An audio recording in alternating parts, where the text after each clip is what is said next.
Good morning students.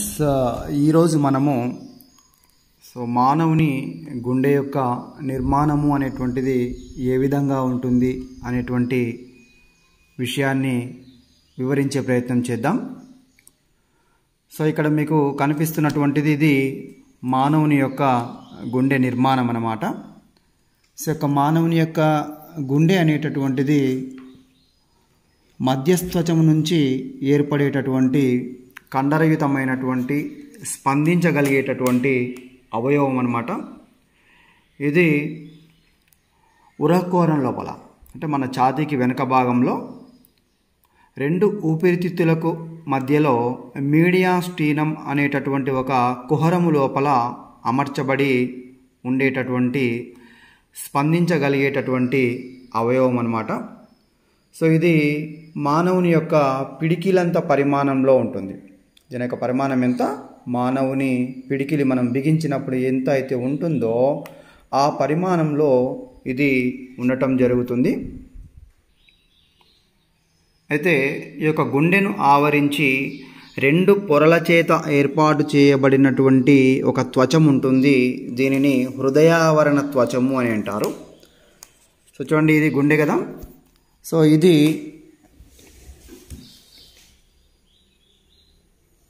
రెండు పొరలతో ఏర్పాటు చేయబడినటువంటి హృదయావరణ త్వచం అనేటువంటిది ఉంటుంది ఈ రకంగా. ఓకే, ఈ యొక్క వెలుపలి పొర ఏదైతే ఉందో దీనిని తంతుయుత హృదయావరణం అంటారు. తర్వాత లోపల ఉన్నటువంటి పొర ఏదైతే ఉందో దీనిని సీరస్ హృదయావరణం అంటాం. వెలుపలి పొరను ఏమంటున్నాము? ఇక్కడ రాసుకుందాం. ఇది తంతుయుత హృదయావరణం. ఓకే, లోపలి పొర ఏదైతే ఉందో దీనిని సీరస్ హృదయావరణం అంటారు. ఓకే, గుండె అనేటువంటిది రెండు పొరల చేత ఆవరించబడి ఉంటుంది. వెలుపలి పొరను తంతుయుత హృదయావరణం అంటారు, లోపలి పొరను సీరస్ హృదయావరణం అంటారు. ఈ యొక్క సీరస్ హృదయావరణం అనేటువంటిది తిరిగి మళ్ళీ రెండు పొరలుగా విభజించబడి ఉంటుంది. ఈ యొక్క సీరస్ హృదయావరణం అంటే తిరిగి మళ్ళీ రెండు పొరలుగా విభజించబడి ఉంటుంది. చూడండి, ఇది ఈ రకంగా చూసుకున్నట్లయితే ఇది వచ్చేసి తంతుయుత హృదయావరణం. ఓకే, ఇది వెలుపలిది. లోపలిది వచ్చేసి సీరస్ హృదయావరణం. ఈ యొక్క సీరస్ హృదయావరణం అనేటువంటిది కూడా మళ్ళీ తిరిగి రెండు పొరల చేత నిర్మించబడి ఉంటుంది.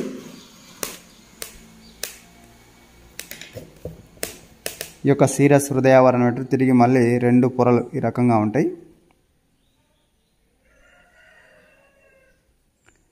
ఓకే, దీన్ని ఇది వెలుపలి కుడ్యస్థరం అని,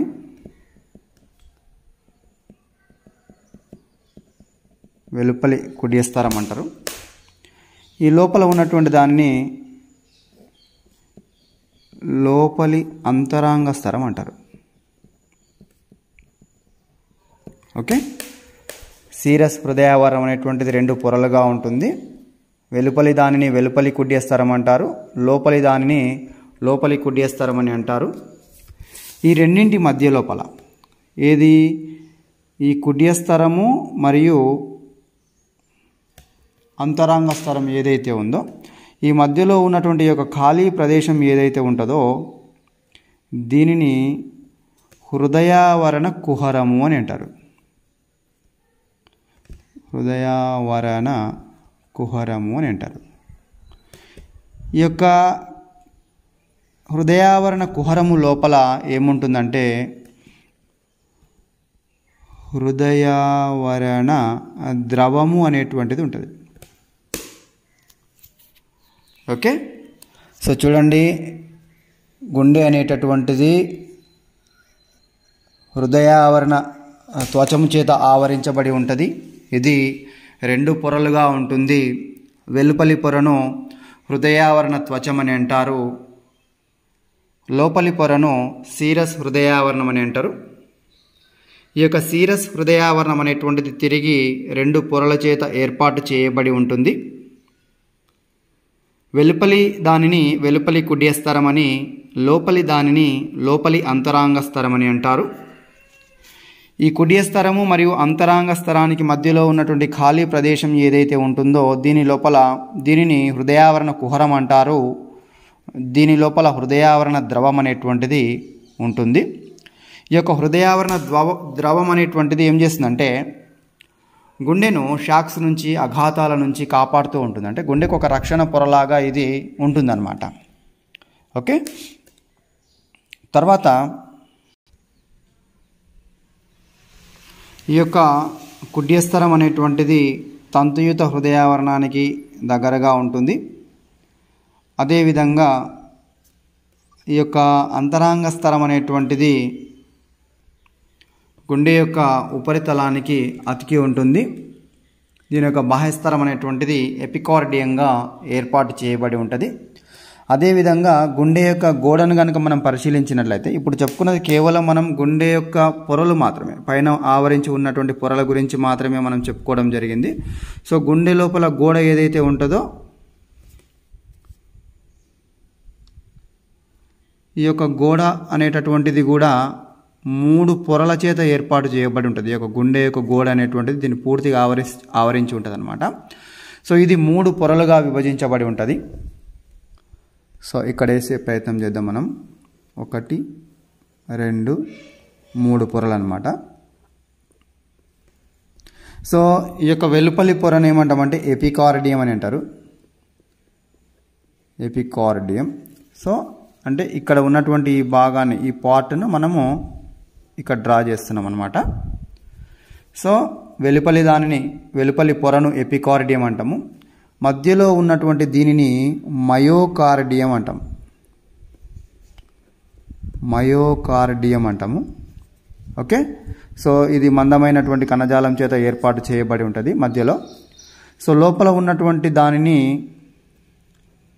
ఎండోకార్డియం అంటాం. దీనిని లోపలి ఎండోథీలియం అని కూడా అంటాము.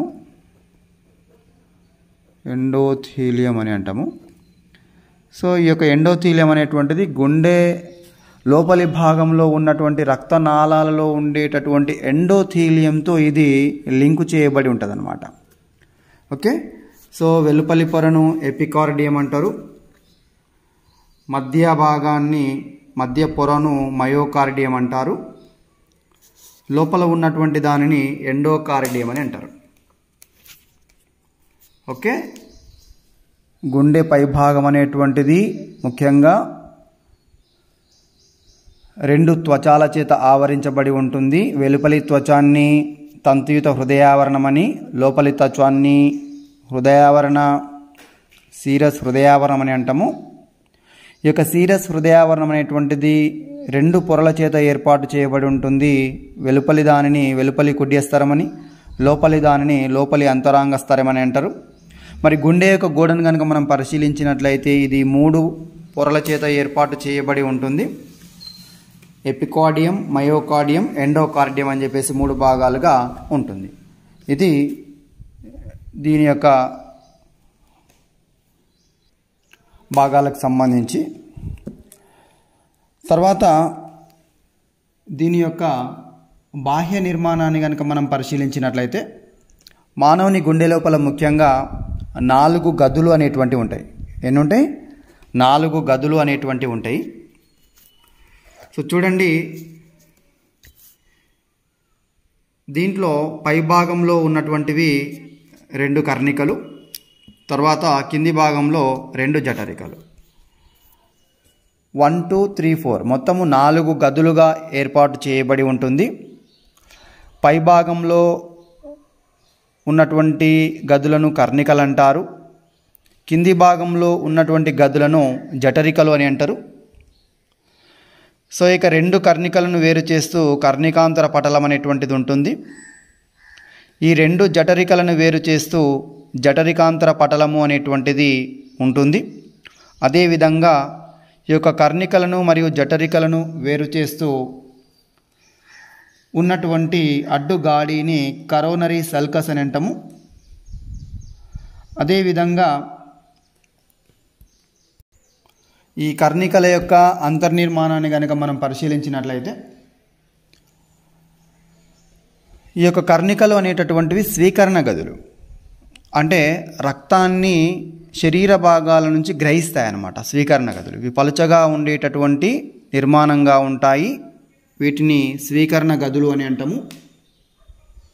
తర్వాత ఈ యొక్క ఎడమ కర్ణిక ఏదైతే ఉందో చూడండి, ఇది కుడి కర్ణిక, ఇది వచ్చేసి ఎడమ కర్ణిక, ఇది కుడి జఠరిక అంటే ఇదన్నమాట కుడి జఠరిక, ఇది వచ్చేసి ఎడమ జఠరిక. ఓకే, ఇది కుడి భాగము, ఇది ఎడమ భాగం. ఓకే, సో చూడండి ఎడమ కర్ణిక, ఈ యొక్క ఎడమ కర్ణిక కంటే కుడి కర్ణిక గోడలు అనేటటువంటివి మందంగా ఉంటాయి, అంటే ఇది పెద్దదిగా ఉంటుంది. ఓకేనా, సో ఎడమ కర్ణిక కంటే కుడి కర్ణిక అనేటువంటిది పెద్దదిగా ఉంటుంది. అదేవిధంగా ఈ రెండు కర్ణికలను వేరు చేస్తూ కర్ణికాంతర పటలము అనేటువంటిది ఉంటుంది. ఏముంటుంది? కర్ణికాంతర పటలము అనేటువంటిది ఉంటుంది. సో ఇక కర్ణికాంతర పటలం ఏదైతే ఉంటుందో కర్ణికాంతర పటలానికి పిండ దశ లోపల అంటే పిండంగా ఉన్నప్పుడు ఫొరామిన్ ఓవేల్ అనేటటువంటి ఒక చిన్న రంధ్రం అనేటువంటిది ఉంటుంది. అయితే శిశువు అనేటువంటిది జన్మించి ఊపిరితిత్తులు పనిచేయడం ప్రారంభించగానే ఈ రంధ్రం అనేటువంటిది క్రమంగా మూసుకుపోయి ఆ ప్రాంతంలో ఫోసా ఓవాలిస్ అనేటువంటి మచ్చ ఏర్పడుతుంది. ఫోసా ఓవాలిస్ అనేటువంటి మచ్చ ఏర్పడుతుంది. ఒకవేళ ఈ రంధ్రం కనుక సరిగ్గా మూసుకుపోనట్లయితే దీనిని పేటెంట్ ఫొరామిన్ ఓవేల్ అంటారు. పేటెంట్ ఫొరామిన్ ఓవేల్ అని అంటారు. ఓకే, సో ఈ రెండు కర్ణికల మధ్యలో కర్ణికాంతర పటలం అనేటువంటిది ఉంటుంది. అదేవిధంగా పిండ దశ లోపల ఈ యొక్క పటలానికి ఫొరామిన్ ఓవేల్ అనేటువంటి ఒక చిన్న రంధ్రం ఉంటుంది. శిశువు జన్మించి ఊపిరితిత్తులు అనేటువంటివి పనిచేయడం ప్రారంభించగానే ఈ యొక్క రంధ్రం అనేటువంటిది క్రమంగా మూసుకుపోయి అక్కడ ఆ ప్రాంతంలో ఒక మచ్చ అనేటువంటిది ఏర్పడుతుంది. దాన్ని ఫోసా ఓవాలిస్ అంటాము. ఒకవేళ ఈ రంధ్రం కనుక సరిగ్గా మూసుకుపోనట్లయితే దానిని పేటెంట్ ఫొరామిన్ ఓవేల్ అని అంటాము. తర్వాత ఈ యొక్క కుడి కర్ణిక ఏదైతే ఉందో దేహం యొక్క పూర్వభాగం నుంచి ఈ యొక్క ఊర్ధ్వ మహాశిర ద్వారా దేహం యొక్క పూర్వభాగం నుంచి ఆమ్లజని రహిత రక్తం అనేటువంటిది కుడి కర్ణిక లోపలికి రావడం జరుగుతుంది. దేహం యొక్క పరభాగం నుంచి అంటే కాళ్ళు ఆ ప్రాంతం నుంచి దేహం యొక్క పరభాగం నుంచి అధో మహాశిర ద్వారా ఆమ్లజని రహిత రక్తం అనేటువంటిది కుడి కర్ణిక లోపలికి రావడం జరుగుతుంది.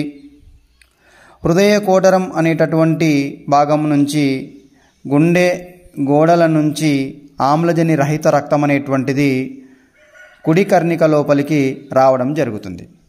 అంటే మొత్తం మీద పూర్వభాగం నుంచి పరభాగం నుంచి గుండె యొక్క రక్తనాళాల నుంచి ఆమ్లజని రహిత రక్తం అనేటటువంటిది కుడి కర్ణిక లోపలికి రావడం జరుగుతుంది.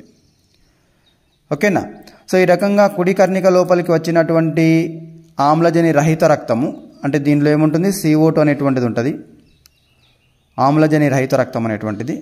సో చూడండి ఈ యొక్క కర్ణికాలు మరియు జఠరికలు ఈ రెండు కూడా కలుసుకునేటటువంటి ప్రదేశంలో కర్ణిక జఠరిక పటలం అనేటువంటిది ఉంటుంది. ఈ కర్ణిక జఠరిక పటలానికి మధ్య భాగంలో ఒకసారి కనుక మనం గమనించినట్లయితే కవాటాలు అనేటువంటివి ఉంటాయి. సో చూడండి ఇది కుడి భాగము, ఇది ఎడమ భాగం. సో ఎడమ రంధ్రము దగ్గర ద్విపత్ర కవాటం అనేటువంటిది ఉంటుంది. ఇది ద్విపత్ర కవాటము. దీనిని మిట్రల్ కవాటం అని కూడా అంటాము. మిట్రల్ కవాటం. ఓకే. తర్వాత కుడి రంధ్రము దగ్గర ఉన్నటువంటి దానిని త్రిపత్ర కవాటం అని అంటారు. సో ఇది ద్విపత్ర కవాటము, ఇది త్రిపత్ర కవాటం. సో ఆ రకంగా కుడి కర్ణిక లోపలికి వచ్చినటువంటి ఆమ్లజని రహిత రక్తం అనేటువంటిది ఈ యొక్క త్రిపత్ర కవాటము ద్వారా కుడి జఠరిక లోపలికి తెరుచుకోవడం జరుగుతుంది. సో కుడి జఠరిక లోపలికి తెరుచుకోగానే ఈ యొక్క త్రిపత్ర కవాటం అనేటువంటిది మూసుకుపోవడం వల్ల ఈ యొక్క కుడి జఠరిక లోపల ఒత్తిడి అనేటువంటిది పెరిగినప్పుడు ఇది ఏం చేస్తుందంటే ఈ యొక్క పుప్పుస చాపము లోపలికి వెళ్ళడం జరుగుతుంది. ఆమ్లజని రహిత రక్తము పుప్పుస చాపము ద్వారా ఇది ఎక్కడికి వెళ్తుంది? ఊపిరితిత్తుల లోపలికి వెళ్తుంది, లంగ్స్. ఓకేనా? సో ఇటు ఇటు ఇలా వెళ్ళిపోతుంది, లంగ్స్ లోపలికి వెళ్తుంది అన్నమాట. ఆ రకంగా ఊపిరితిత్తుల లోపలికి వెళ్ళిన తర్వాత ఆ యొక్క రక్తం అనేటువంటిది శుద్ధి చేయబడి ఊపిరితిత్తుల్లో తిరిగి మళ్ళీ ఈ యొక్క పుప్పుస సిరల ద్వారా ఆమ్లజని సహిత రక్తముగా మారి ఎడమ కర్ణిక లోపలికి రావడం జరుగుతుంది. సో ఆ రకంగా ఎడమ కర్ణిక లోపలికి వచ్చినటువంటి రక్తం అనేటువంటిది ఈ యొక్క ద్విపత్ర కవాటం అనేటువంటిది ఓపెన్ అయినప్పుడు ఎడమ జఠరిక లోపలికి వస్తుంది. ఎడమ జఠరిక నుంచి ఈ యొక్క ద్విపత్ర కవాటం అనేటువంటిది మూసుకున్నప్పుడు ఈ యొక్క ఎడమ జఠరిక నుంచి ఇది ఎక్కడికి వెళ్తుందంటే, సో చూడండి, దైహిక చాపం. సో ఇక దైహిక చాపము ద్వారా శరీర భాగాలకు ఆమ్లజని సహిత రక్తం అనేటువంటిది చేరవేయడం జరుగుతుంది. ఈ యొక్క దైహిక చాపము మరియు పుప్పుస చాపాలను కనుక మనం గమనించినట్లయితే ఈ భాగంలో 3 అర్ధచంద్రాకార కవాటాలు అనేటువంటివి ఉంటాయి. అదేవిధంగా ఈ యొక్క దైహిక చాపము మరియు పుప్పుస చాపం అనేటువంటిది కలుసుకునేటటువంటి ప్రదేశంలో దీన్ని లిగమెంట్ ఆర్టీరియోజం అంటాం. లిగమెంట్ ఆర్టీరియోజం అని అంటాం. ఈ రెండింటిని కలిపేటువంటి దానిని లిగమెంట్ ఆర్టీరియోజం అని అంటాము. ఓకే. ఈ రకంగా రక్తం అనేటువంటిది ఊపిరితిత్తుల నుంచి శరీర భాగాలకు పంపు చేయబడుతూ ఉంటుంది. ఈ ప్రాంతంలో కరోనరీ కోటరం అనేటువంటిది కుడి కర్ణిక లోపలికి తెరుచుకునేటటువంటి ప్రదేశంలో థెబేసియస్ కవాటం అనేటువంటిది ఉంటుంది. బ్యాక్ సైడ్ థెబేసియస్ కవాటం ఉంటుంది. అదేవిధంగా ఈ యొక్క అధోమహాశిర అనేటటువంటిది కుడి కర్ణిక లోపలికి తెరుచుకునేటటువంటి రంధ్రము దగ్గర యూస్టాచియన్ కవాటం అనేటువంటిది ఉంటుంది. ఊర్ధ్వమహాశిర అనేటువంటిది కుడి కర్ణిక లోపలికి తెరుచుకునేటటువంటి రంధ్రం దగ్గర ఏ రకమైనటువంటి కవాటాలు అనేటటువంటివి ఉండవన్నమాట. సో ఇవి ద్విపత్ర కవాటము మరియు త్రిపత్ర కవాటం అనేటువంటిది గుర్తుంచుకోవాలి. మనకు ఒక్కొక్కసారి 2 మార్కులకు అడిగేటటువంటి ఆస్కారం ఉంటుంది. సో చూడండి, కుడి రంధ్రము దగ్గర త్రిపత్ర కవాటం అనేటువంటిది ఉంటుంది. ఎడమ రంధ్రము దగ్గర ద్విపత్ర కవాటం అనేటువంటిది ఉంటుంది. సో ఇక కర్ణికలు అనేటువంటివి పలుచని గోడలు కలిగినటువంటి స్వీకరణ గదులు అని మనం చెప్పుకున్నాము. దాని తర్వాత జఠరికలు కనుక మనం పరిశీలించినట్లయితే ఇది కుడి జఠరిక మరియు ఇది ఎడమ జఠరిక. అదేవిధంగా ఈ యొక్క జఠరికల గోడలు అనేటువంటివి చాలా మందంగా ఉంటాయి. ఈ యొక్క కుడి జఠరిక కంటే ఎడమ జఠరిక యొక్క గోడలు అనేటువంటివి మందంగా ఉంటాయి. సో దీని లోపలి భాగంలో కనుక మనం పరిశీలించినట్లయితే గట్ల లాంటి నిర్మాణాలు అనేటువంటివి ఉంటాయి. లోపలి భాగంలో ఈ రకంగా ఇట్లా కనబడుతూ ఉంటాయి గట్ల లాంటి నిర్మాణాలు. ఈ యొక్క గట్ల లాంటి నిర్మాణాలను ఏమంటామంటే కాలంనే కార్నే అని అంటాం. గట్ల లాంటి నిర్మాణాలను ఏమంటాము? కాలంనే కార్నే అని అంటాము. తర్వాత కొన్ని పెద్ద పెద్ద గట్లుగా ఉంటాయి. వాటిని ఏమంటామంటే పాపిల్లరీ కండరాలు అని అంటాం. పాపిల్లరీ కండరాలు అని అంటాం. సో పెద్దగా శంఖాకారంగా ఉన్నటువంటి వాటిని పాపిల్లరీ కండరాలు అని అంటాము. సో ఇక పాపిల్లరీ కండరాలు అనేటటువంటివి ద్విపత్ర మరియు త్రిపత్ర కవాటాలకు లింకు చేయబడి ఉంటాయి, కలపబడి ఉంటాయి అన్నమాట. తర్వాత కనుపు కణజాలము. గుండె లోపల కనుపు కణజాలం అనేటువంటి ఒక ప్రత్యేకమైనటువంటి హృదయ కండరాలు అనేటువంటివి విస్తరించి ఉండడం జరుగుతుంది. సో కుడి కర్ణిక ఏదైతే ఉందో ఈ యొక్క కుడి కర్ణిక ప్రాంతంలో, ఈ ప్రాంతంలో కనుక మనం గమనించినట్లయితే ఈ యొక్క ఊర్ధ్వ మహాశిర రంధ్రానికి దగ్గరగా ఒక శిరాకర్ణిక కనుపు అనేటువంటిది ఉంటుంది. ఈ ప్రాంతంలో శిరాకర్ణిక కనుపు అనేటువంటిది ఉంటుంది. సో ఇక శిరాకర్ణిక కనుపు అనేటువంటిది విద్యుత్ ప్రచోదనాలను జ్వలింపజేస్తుందన్నమాట. అదేవిధంగా కుడి కర్ణిక ఎడమవైపు కిందుగా కర్ణికాంధ్ర పటలం ఏదైతే ఉంటుందో కరోనరీ కోటరం తెరుచుకునేటటువంటి రంధ్రం దగ్గర కనుక మనం పరిశీలించినట్లయితే కర్ణిక జఠరిక కనుపు అనేటువంటిది కూడా ఉంటుంది. కర్ణిక జఠరిక కనుపు అనేటువంటిది ఉంటుంది.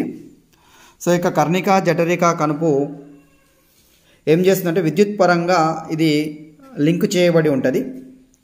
బండిల్ ఆఫ్ హిజ్ అనేటటువంటి ఒక ప్రత్యేకమైనటువంటి కనుపు పోగులు అనేటువంటివి అంతర జఠరిక విభాజకం లోపలికి వ్యాపించడం జరుగుతుంది. ఈ ప్రాంతం నుంచి ఇలా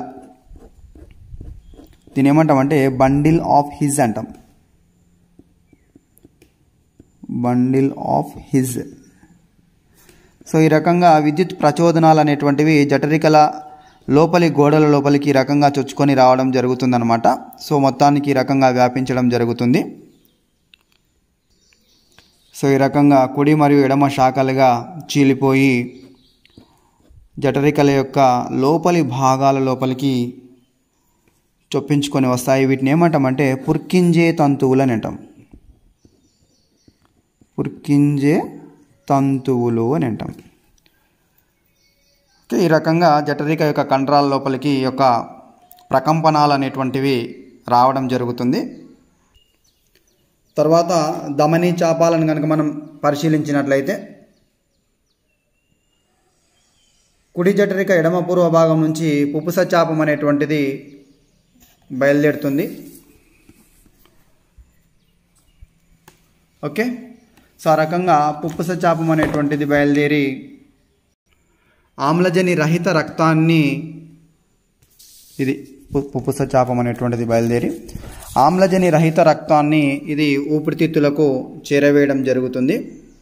అదేవిధంగా ఎడమ దైహిక చాపం అనేటటువంటిది ఎడమ జఠరిక నుంచి బయలుదేరి ఆమ్లజని సహిత రక్తాన్ని వివిధ భాగాలకు సరఫరా చేయడం జరుగుతుందన్నమాట.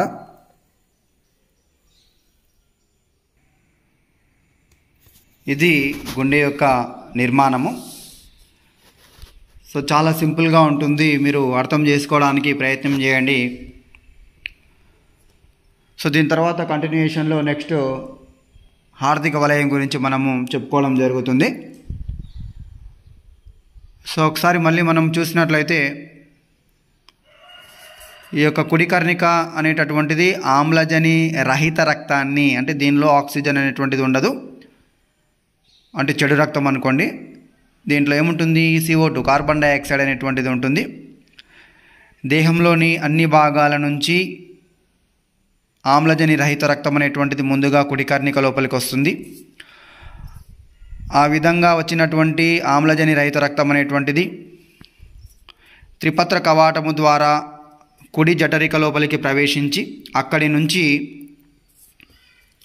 ఈ పుప్పుస చాపం లోపలికి ప్రవేశించి కుడి ఎడమ శాఖలుగా చీలి రెండు ఊపిరితిత్తుల లోపలికి ఆమ్లజని రహిత రక్తం అనేటువంటిది వెళ్ళి ఊపిరితిత్తుల లోపల శుభ్రపరచబడినటువంటి ఆమ్లజని సహిత రక్తం ఏదైతే ఉంటుందో, అంటే దీనిలో ఏముంటుంది? ఆక్సిజన్ అనేటువంటిది ఉంటుంది. అది ఈ యొక్క ఎడమ పుప్పుస సిరలు ఉన్నాయిగా, ఇక్కడ రెండు. సో ఇక్కడ నుంచి అంటే ఈ ఊపిరితిత్తు నుంచి, అంటే కుడి ఊపిరితిత్తు నుంచి ఎడమ ఊపిరితిత్తు నుంచి ఆమ్లజని సహిత రక్తం అనేటువంటిది తిరిగి ఎడమ కర్ణిక లోపలికి రావడం జరుగుతుంది.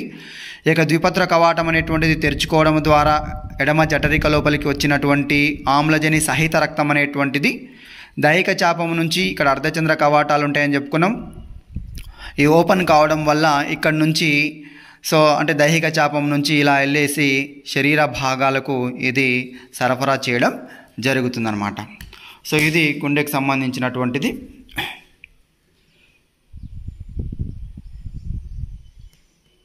ఓకే, తిరిగి మళ్ళీ మనము నెక్స్ట్ క్లాస్లో కలుసుకునేటటువంటి ప్రయత్నం చేద్దాం. Thank you very much. Thanks to all.